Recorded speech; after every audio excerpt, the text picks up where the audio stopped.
الحمدللہ رب العالمین والصلاة والسلام علی سید الانبیاء والمرسلین اما بعد فاعوذ باللہ من الشیطان الرجیم بسم اللہ الرحمن الرحیم ورفعناہ مکانا علیہ صدق اللہ العظیم الصلاة والسلام علیک یا رسول اللہ وعلی آلک واصحابک یا سیدی یا حبیب اللہ صلی اللہ تعالی علیہ وآلہ وسلم۔ آج کی اس گفتگو سے پہلے ایک لطیفہ سن لیجئے۔ علامہ عون محمد سعیدی صاحب دامت برکاتہم العالیہ، انہوں نے لکھا ہے کہ ایک رافضی تھا، اس نے کہا یہ جو سنی ہیں یہ نبی کریم علیہ السلام کی آل پر دن میں درود پاک پڑھتے ہیں، رات کو نہیں پڑھتے، حالانکہ آل نبی پر دن کو بھی درود پڑھتے رہنا چاہیے، رات کو بھی درود پڑھتے رہنا چاہیے، لیکن یہ سنی ہیں کہ یہ دن کو تو درود پڑھتے ہیں، رات کو درود پاک نہیں پڑھتے آل پر۔ دلیل کیا پیش کی اس نے کہا جی یہ سنی پڑھتے ہیں اللہم صلی علی محمد وعلی آل محمد۔ اس نے کہا یہ دیکھو یہ پڑھتے ہیں دن، محمد دن، یعنی دن میں ان پر درود ہو، تو یہ رات میں درود نہیں پڑھتے، دن میں درود پڑھتے ہیں۔ انا للہ و انا الیہ راجعون۔ اسی طرح کا کوئی ایک محقق تھا، اس سے پوچھا گیا کہ قبروں کو چومنا، بوسہ دینا یہ کہاں سے ثابت ہے؟ اس نے کہا لو تم نے قرآن پاک نہیں پڑھا، اللہ فرماتا ہے وَإِذَا الْقُبُورُ بُعْثِرَتْ، معاذ اللہ، لا حول ولا قوة الا باللہ۔ اسی طرح ایک آدمی سے پوچھا گیا کہ یہ ختم پاک کہاں سے ثابت ہے؟ تو اس نے کہا جی ختم اللہ علی قلوبہم وعلی سمعہم وعلی ابصارہم غشاوہ۔ تو ختم اللہ، اس سے وہ ختم کا استدلال کر رہا ہے، معاذ اللہ، استغفر اللہ۔ تو اس طرح کی جہالت کے بہت سارے نمونے کتابوں میں بکھرے پڑے موجود ہیں۔ کسی شیعہ نے ان پڑھ سننے سے پوچھا کہ حضرت عمر کو ماننا یہ کہاں لکھا ہے؟ یہ بھی لطیفے کی بات ہے۔ اس نے کہا جی قرآن نہیں پڑھا وَمَن نُعَمِّرْهُ، مانو عمر کو، منو عمر کو، وَمَن نُعَمِّرْهُ۔ تو اس طرح کی باتیں جاہل لوگ کر جاتے ہیں، چاہے وہ سنی ہو چاہے وہ شیعہ ہو۔ جہالت تو جگہ جگہ پر پائی جاتی ہے، لوگ کر دیتے ہیں باتیں، لیکن افسوس تو تب ہوتا ہے کہ جب کوئی بندہ مفسر قرآن ہونے کا دعوے دار ہو اور جگہ جگہ وہ درس قرآن بھی دیتا ہو لوگوں کو اور تفسیر بھی لکھ چکا ہو، وہ شخص جب قرآن حکیم کے بارے میں اس طرح کی کمزور بات لوگوں کے سامنے پیش کرے گا تو یقیناً وہ سننے والوں کے لیے اور دیکھنے والوں کے لیے مضحکہ خیز بات ہوگی۔ تو ایسی بات کچھ ریاض حسین شاہ صاحب نے کی ہے۔ انہوں نے سورہ مریم سے ایک آیت کریمہ وَرَفَعْنَاهُ مَكَانًا عَلِيًّا، اللہ فرماتا ہے کہ ہم نے ادریس علیہ السلام کو بلند مقام عطا فرمایا۔ تو انہوں نے پہلے یہ بات کی کہ حضرت ادریس علیہ السلام کی وفات ہو چکی ہے، حالانکہ یہ مسئلہ مختلف فی ہے۔ بعض علماء اس طرف گئے ہیں اگرچہ کہ ان کی وفات ہو چکی ہے، لیکن یہ بھی قول ہے علماء کا کہ ابھی تک ان کی وفات نہیں ہوئی۔ بہرحال اس بحث میں نہیں پڑھتے کہ ان کی وفات ہوئی یا نہیں ہوئی۔ بہرحال ہمارا جو نظریہ ہے وہ یہ ہے کہ حضرت ادریس علیہ السلام زندہ ہیں اور آسمانوں پر موجود ہیں۔ بخاری مسلم کی احادیث ہیں کہ معراج کی رات نبی پاک صلی اللہ علیہ وآلہ وسلم نے چوتھے آسمان پر حضرت ادریس علیہ السلام سے ملاقات فرمائی ہے۔ یہ متفقن علیہ احادیث ہیں، بخاری مسلم کے اندر موجود ہیں اور دیگر کتب احادیث کے اندر یہ روایتیں موجود ہیں۔ تو خیر ان کی وفات ہوئی یا وفات نہیں ہوئی علماء کا اختلاف، لیکن وہ چوتھے آسمان پر موجود ہیں، نبی کریم علیہ السلام سے ملاقات ہوئی ہے۔ یہ بات تو کتب احادیث میں صراحت کے ساتھ موجود ہے اور احادیث صحیحہ میں یہ بات بیان ہوئی ہے۔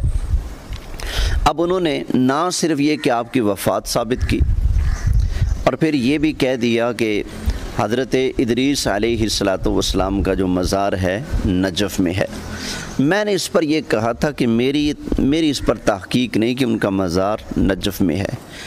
مطلب یہ کہ میں نے اب تک نہیں پڑھا، میرے علم میں کوئی ایسی روایت نہیں، ہو سکتا ہے کسی نے کوئی کمزور قول کر بھی دیا ہو کہ ان کی قبر جو ہے وہ یہاں پر موجود ہے نجف اشرف میں۔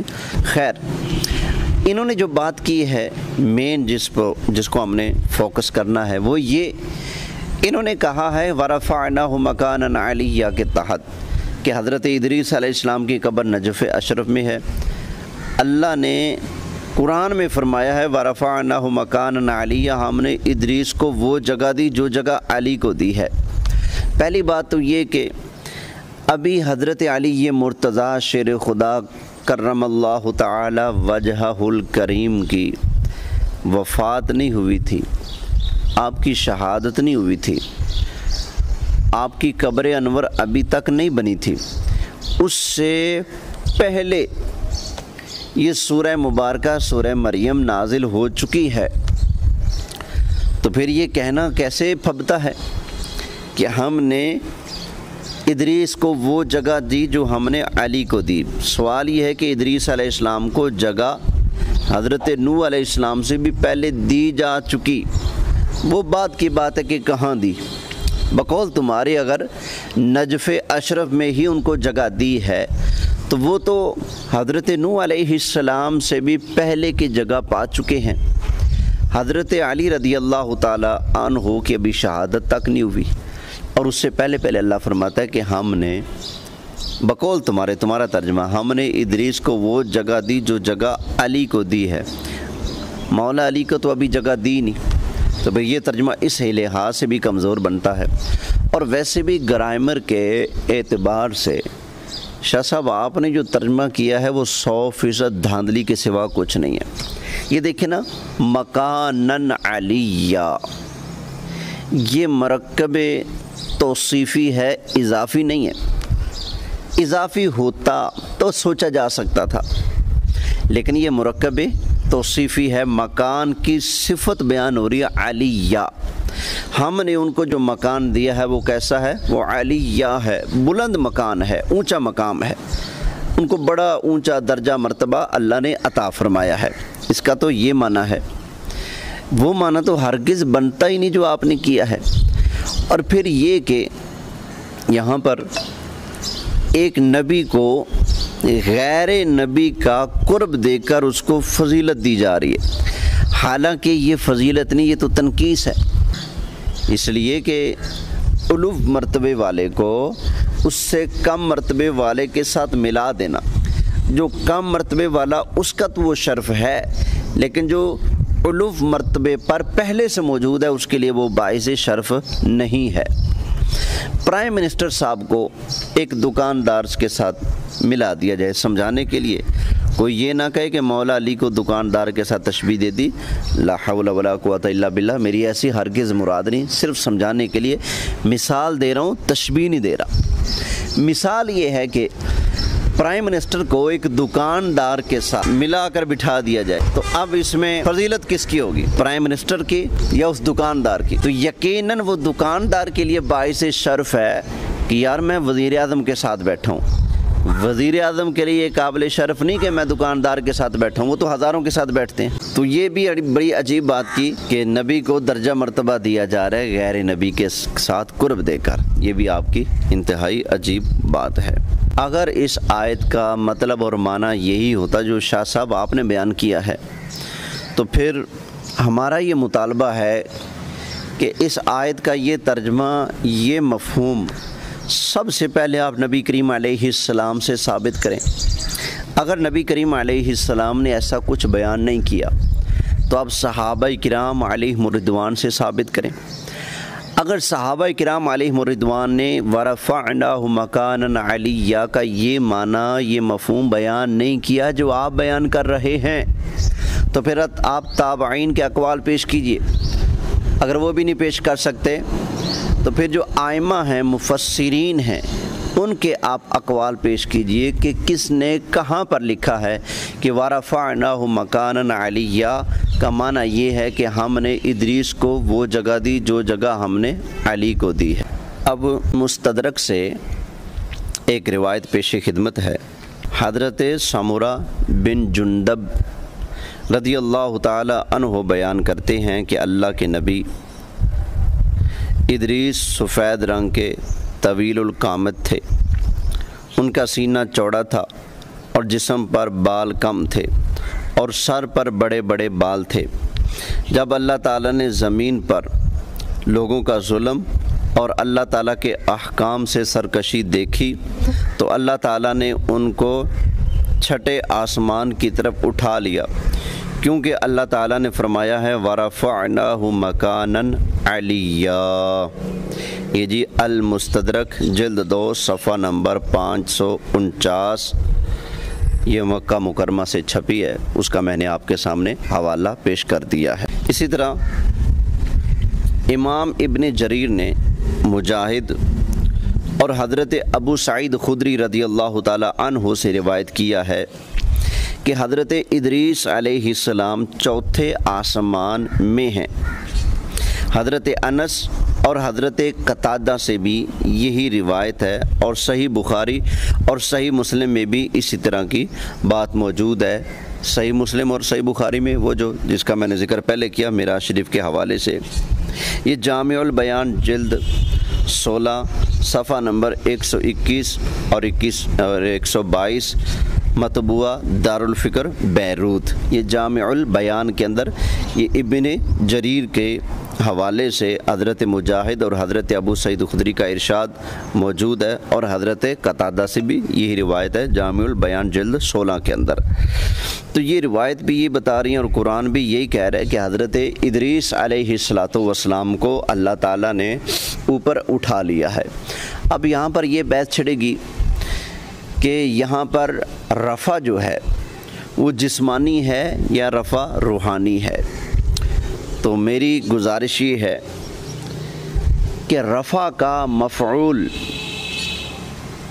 اگر جسم ہو تو وہاں پر رفع جسمانی مراد ہوتا ہے، اگر رفع کا مفعول جسم نہ ہو بلکہ کوئی اور چیز ہو جو جسم نہ رکھتی ہو تو وہاں پر رفع روحانی مراد ہوتا ہے۔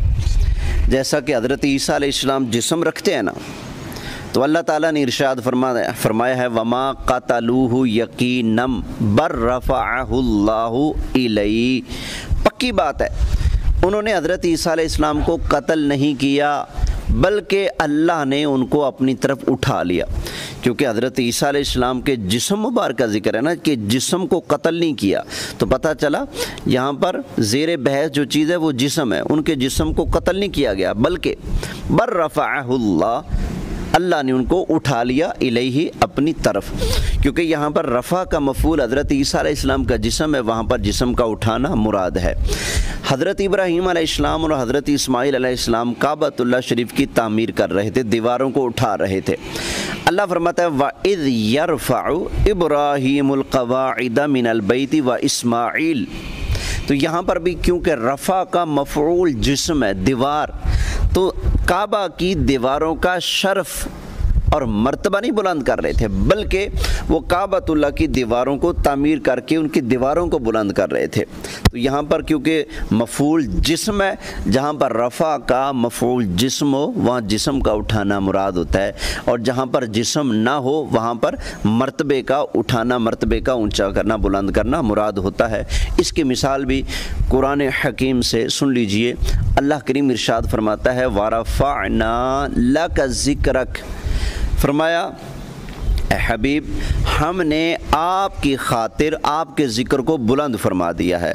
تو یہاں پر جو ہے ورفعنا یہ رفع ہے اور اس کا مفعول ذکر ہے، ذات مصطفیٰ صلی اللہ علیہ وسلم مراد نہیں بلکہ حضور علیہ السلام کا ذکر مبارک مراد ہے، کیونکہ ذکر جو ہے ایک روحانی چیز ہے، جسمانی چیز نہیں ہے، تو اللہ نے حضور کے ذکر کو بلند فرما دیا۔ یہاں پر رفع روحانی ہے، اور جو پہلی آیتیں جو دو میں نے پیش کی ہیں وہاں پر رفع جسمانی ہے، اور یہ جو تیسری آیت ہے وَرَفَعْنَاهُ مَكَانًا عَلِيًّا، تو یہاں پر بھی حضرت ادریس علیہ السلام کا جو رفع ہے وہ رفع جسمانی ہے، نہ کہ روحانی ہے۔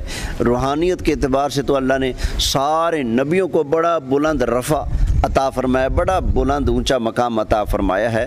تو یہ جسمانی رفع ہے کہ اللہ نے حضرت ادریس علیہ السلام کے جسم کو ان کی روح سمیت آسمانوں پر اٹھا لیا ہے۔ وَرَفَعْنَاهُ مَكَانًا عَلِيًّا۔ تو شاہ جی آپ کی تو دال غلطی ہی نہیں کسی صورت میں، ترجمہ گرامر کے اعتبار سے 100% غلط، اور پھر جس طرح کہ آپ ترجمہ کر رہے ہیں ان کو اس کا فائدہ کس کو ہے؟ کیا اہل سنت کو فائدہ ہے؟ نہ، یہ فائدہ تو شیعہ کو پہنچ رہا ہے، اس لیے کہ شیعہ کا عقیدہ ہے کہ حضرت علی رضی اللہ تعالی عنہ نبی کریم علیہ السلام کے علاوہ باقی جتنے بھی نبی ہیں، انبیاء ہیں، سب سے حضرت علی رضی اللہ تعالی عنہ افضل ہیں۔ یہ شیعہ کا عقیدہ ہے۔ تو آپ یا تو کھلم کھلا کہہ دیں کہ میں شیعہ ہوں، ان کے مذہب میں جا کر گھسیں، ویسے بھی تو ایک قدم آپ کا ادھر ہے اور ایک ادھر رکھنے کی کوشش کی ہوئی ہے، یا تو ننگے چٹے ہو جائیں، جا کر ادھر بیٹھ جائیں، یا پھر ادھر بیٹھنا ہے، اہل سنت میں اپنا شمار کرانا ہے۔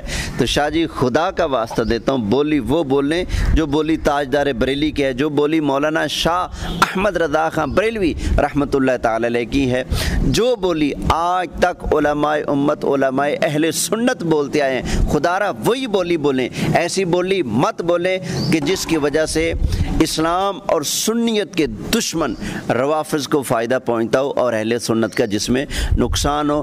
اللہ کا واسطہ ایسی باتیں کرنے سے آپ گریز کیجئے، احتیاط سے کام لیجئے۔ اگر آپ بگڑ جائیں گے تو آپ کے مریدین کا کیا بنے گا؟